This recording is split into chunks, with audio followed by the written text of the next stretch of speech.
Hindi po ngayon mga idol. Kaya dadayo tayo ngayon sa Niyog Bacoor. Kasi yung nag-order sa akin nung 3 peraso, nagdagdag po ulit siya ng 3. Gusto niya, pakyawin lahat ng wrap floating ko eh. 3 na lang natira. Kaya sold out na yung wrap floating natin mga idol. Yung version 2, sold out na po. Bale, next week po may parating po ng panibagong design. Gusto niya, puntahan ako niya dito sa amin. Kaso, may lakad ako mamaya. Di-off ko naman, kaya ako na lang pupunta sa kanya. Okay naman daw sa kanya. Baka hindi pa kasi ayos yung kotse niya, kaya tara, punta na tayo.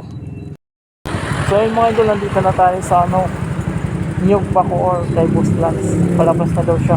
At habang nag-aantay tayo kay Boss Lance, shoutout muna kay Jid Melvin Reno, Leo Galabay, Ash Keldrin. Maraming salamat sa solid yung suporta. Maya-maya nga lang lumabas na rin si Boss Lance. Lumagpas pala ako konti kaya bumalik ako. Pagkadating ko, inabot ko agad yung order niya. Saglit lang kami nagka-transaction kasi medyo gabi na rin at meron pa akong lakad.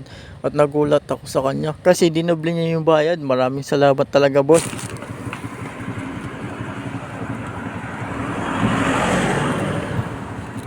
Eto, okay na yan. Okay na yan. Nantay nga namin release eh, kaya yun. Problema. Tama, meron ulit. Kuha ko ulit.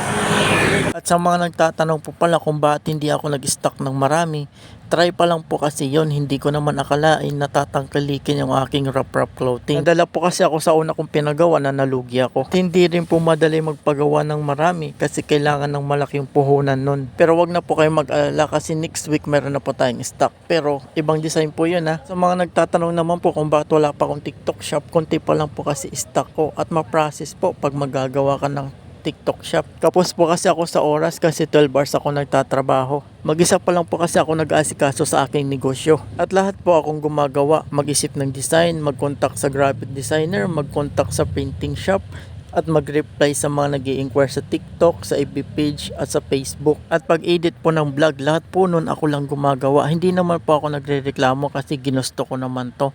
Pinapaliwanag ko lang po para maunawaan nyo kung bakit mabagal yung process. Hindi naman po pwede na hindi ako magtrabaho kasi wala akong pagkukunan ng pampagawa ng wrap clothing. Kaya sana po maunawaan nyo. Maraming salamat po at papalo na rin po ng aking FB page. Salamat po.